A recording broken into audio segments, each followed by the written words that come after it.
Let's get more on the story. Joining me now to discuss this is David Law, co-host the Tennis Podcast. Good morning to you, David. Let me start with your thoughts on those words we heard from WTA Chairman Steve Simon. What struck you when you read that?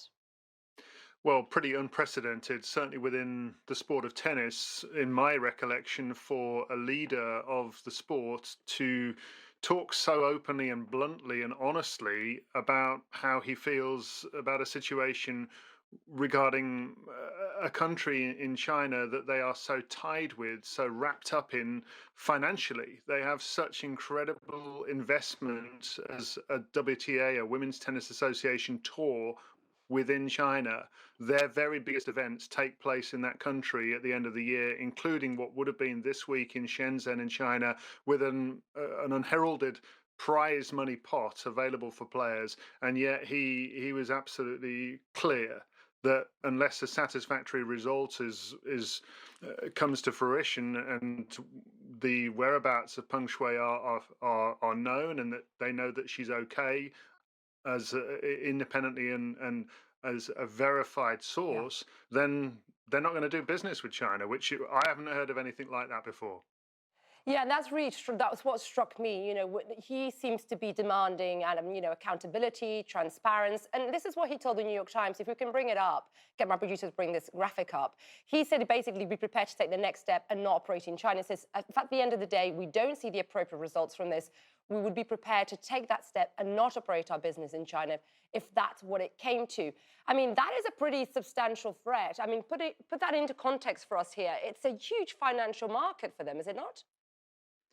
It certainly is. If you consider that 2 years ago they held what is the season-ending finale, the WTA finals in Shenzhen, and they were able to promote the biggest prize money check for the winner in history in tennis.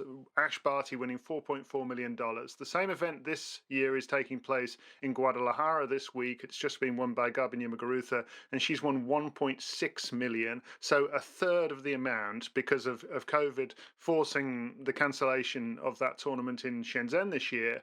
But that's the sort of difference in financial clout that the Chinese market has given women's tennis and tennis in general. And basically, he's saying that doesn't matter to us, relatively speaking. Yes, we want to go back to China next year, but if this is not satisfactorily resolved, we won't be.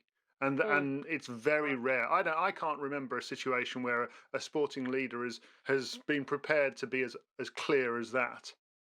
Do you think then that this is a watershed moment? Because we've been here before. I mean, the NBA, and you can correct me if I'm wrong, buckled under pressure with China. Yeah, I would say that's what we've tended to see, or we've absolutely certainly seen leaders hedge their bets a little bit and use management speak so that they are able to speak out, but without upsetting people to the point of losing out on a financial deal like that. I mean, I don't really see where this ends, other than women's tennis and maybe tennis in general having to pull out for a period of time from China, and they've got a 10-year deal with Shenzhen to host the WTA finals. They've only staged it once because of the COVID situation. But how do you go back unless this is satisfactorily resolved?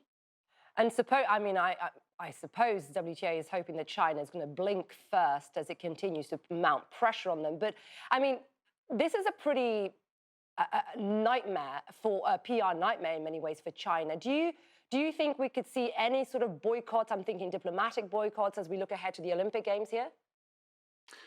It's very difficult to say how far this would go, whether it would go beyond tennis, for instance. And frankly, even if the rest of tennis would support, whether these are words that won't be followed up, it's impossible to know at this point.